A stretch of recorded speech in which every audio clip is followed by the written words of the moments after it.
to finish top 3 in a field of 20, you probably need about 40 to 50,000 Iowans to get on board. So you say, hey, do I think I can be president of the United States?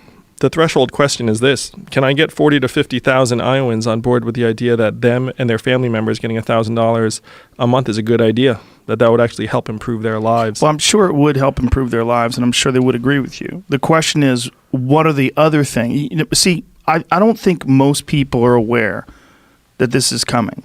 And I think you educating people and explaining all these statistics and seeing the forecast, particularly from your position as a serial entrepreneur who has a deep background in business and you have a deep understanding of this, you're helping in a tremendous way by educating people.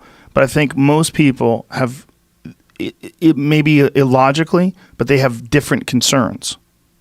So how do you address these other concerns? Like, I bet if you polled people, what are the issues? What are the issues in this upcoming 2020 presidential race that, who's going to beat Donald Trump? How do you do it? Yep. This is like on the Democratic side, the idea is like anyone but Trump, right? Yeah. They would be so happy if, fill in the blank, Tulsi Gabbard, you, whoever. On the Republican side, obviously it's Trump, unless someone comes along or he goes to jail. Right? Those are the two possibilities. Yeah. What are the other issues and that you feel that people are really concerned about that you can perhaps shed some unique light on? Sure. So the 3 big policies I'm running on are, 1, the freedom dividend, because a lot of Americans are seeing their paychecks not keep up with their expenses. Number 2 is we need to get healthcare off the backs of businesses and families and move towards a single payer system, Medicare for all, because as an entrepreneur, it makes it harder to hire people. When you do hire people, you want to make them contractors and not full-time employees. It makes it harder for people to start businesses because they're concerned about keeping their health care for their families.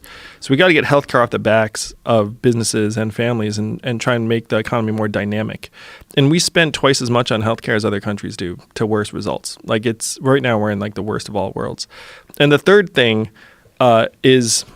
And I reference my wife when I talk about this. So my wife is at home with our 2 boys, 6 and 3, one of whom is autistic. And what I say is like, what is her work valued at in GDP?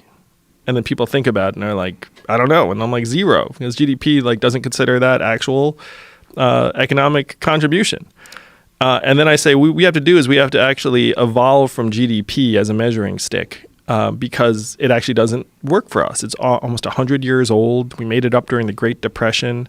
Self-driving trucks are going to drive GDP way up, but it's going to be very, very bad for many people and communities. So we have to actually change the measuring sticks to something that would actually make our economy work for us, make it so that the market serves us instead of all us being inputs to the market. Because if we're all inputs to the market, we lose to robots and AI, hands down. And it's not like, it doesn't matter if you were like a really conscientious, hardworking truck driver or like a really lazy, sloppy one. It doesn't matter. Like, it doesn't matter if you were like a really diligent radiologist or doesn't matter. So we have to shift the market's emphasis to actually fuel our well-being and change from GDP, which is, again, this archaic measurement we made up, to things that would actually correspond to how we're doing. Things like health, childhood success rates, environmental quality. How do you quantify that? How would you quantify that in a way that would be translatable to the average voter? Yeah, so we have measurements for most of these things. And again, if you look at our numbers right now, you'd see it's like, what? Like, how many people listening to this know that America's life expectancy has declined for the last 3 years? That to me would be like a pretty important measurement. But and you think that's because of, is it because of suicide? Is it because of drug overdose? Is it because of obesity, diet? What is it? The 2 causes that people point to the most are that drug overdoses and suicides have overtaken vehicular deaths as the most frequent deaths in the United States. I didn't know that suicide was on that list. I knew that drug overdoses had taken obesity. But suicides have overtaken obesity as well? Suicides have overtaken car accidents. I'm not sure about obesity. Oh, I'm sorry. I meant car accidents. I misspoke. So car accidents used to be number 1. Yeah. Suicides are higher than car accidents now. Yeah. So suicides, drug overdoses, and then car accidents? Like, or suicides and drug overdoses like equal? I think drug overdose is number 1. Number 1. And then suicide's number 2. Wow. And so that's why life expectancy has declined for the last 3 years. And you think that and very much likely there's at least some of the number of the suicides are related to economic disparity. Oh, yeah. I mean, if you look at the suicide rate, it's particularly pronounced in 50 to 54-year-old white Americans, which are the population. I mean, you resemble that. That's me. Yeah, that's you. Which resembles the population that right now is just reaching a point where they're like, hey, my job skills don't have any, like utility in the marketplace. And then they go home and they just like, start looking around and being like, what am I doing? I mean, it's really dark. It's punitive. It's punishing. And we've put our citizens in this situation where we all see ourselves as economic inputs. What the market says we're worth is what we're worth. And if we're worth less, then it's our fault. And so the next move is to say, okay, I guess, this place, there's no place for me here. I don't mean to sound skeptical, but I just don't believe that $1,000 a month is going to fix that. It seems like that would be a good thing. Certainly not moving in the wrong direction, certainly moving in the right direction, but it seems that there needs to be some sort of a massive rethinking of civilization itself. If you're going to have that many things that are going to be automated and that many people that are going to be out of jobs and feeling that the world that they prepared for no longer exists. Yes. It seems like we need a step further, another move. 100%, brother. And that's one reason why the freedom dividend's not it doesn't solve the problem. Right. The problem is fundamentally one of reconstituting means of structure, purpose, and fulfillment in people's lives, particularly in men's lives. Right. How do we do that? Right. So one important aspect of that is to actually start measuring how we are doing as a society and saying that's actually where we're trying to go. So instead of using GDP, Yes. using some sort of other quantifiable method of measuring health and happiness and fulfillment. Yes. Levels of engagement with work, in mental health. I mean, we have measurements for that. We are sophisticated enough to do that. And then if we say, then as president, I'm going to be up there in 2021 being like, oh, here's the State of the Union and here's like the data.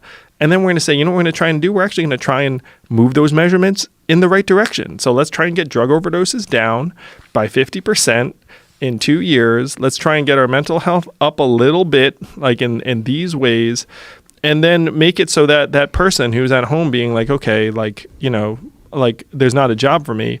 I'm getting $1,000 a month. That does not solve all my problems. It takes the edge off. But then we can hopefully start reconstituting what that person's purpose is in their community, in their neighborhood. And so one of the things that I'm going to point out is that if you pump $1,000 a month into that neighborhood, it ends up creating a whole new rung of opportunities for the people in that community. Like some of that money goes to like youth leagues and churches and like nonprofits, and creates jobs right there in that community. One of the examples I use is like if you're in a town in Missouri with 50,000 people, and let's say you really like to bake, but starting a bakery is a dumb idea because people just do not have money in that town to buy your baked goods. But then I pump $60 million a year into that economy, and a lot of that just circulates right there in that town. Then if I start a bakery, it's a good idea. And I know if my bakery fails, I'm not going to die. I can at least go home and get my dividend. And then if I go to other people and say, hey, you want to like help me out with this, then they also think it's a better idea than they would have. So the money is not the solution. The money helps set the stage for the solutions. So does the measurements. So does because right now, if like you don't even know that your life expectancy is declining, that's kind of hard to solve that problem. So if you say, look, this is actually how we measure how we're doing, and then you go in and say, okay, like local government, NGO, entrepreneur, because right now, like our entrepreneurs, none of our entrepreneurs are working on trying to make that dude's life better. Right now, it's like that's not. You can only do so much. Most entrepreneurs are just trying to succeed. I mean, it's very difficult to start a business, right? And then actually have it work out well. The idea that they're going to look out for truck drivers. It's not realistic, but it at least we can start moving ourselves in that general direction if we start, because as a CEO, you know this, you make what you measure. Mm-hmm. You're not measuring it, you have no chance. Right. If you start measuring it, you at least start to open up the chance. But what you're saying is the most profound, which is like we need to reconstitute meaning for many, many Americans. Yeah. And that's what, to me, the most destructive aspect of the, again, like the mental health indicators and like the suicides and the rest of it is like there's a real loss of meaning for many, many people here in this country. Well, obviously we're talking about a large scale, but if you go back to the time before trucks and truck drivers, that was not a viable occupation. It wasn't something people did, but yet they still found a way to occupy their time. Do you think that there needs to be some sort of an education and some sort of a method of explaining to young people in particular that you have to think of something to do, because most of the things that you think you can do won't exist? So we have to think of what are the other possibilities and be creative and do something with your life that only a human being can do, which is a really weird way to think about it, because most of the things you used to be able to think that a human being could do for a living are now going to be done by robots.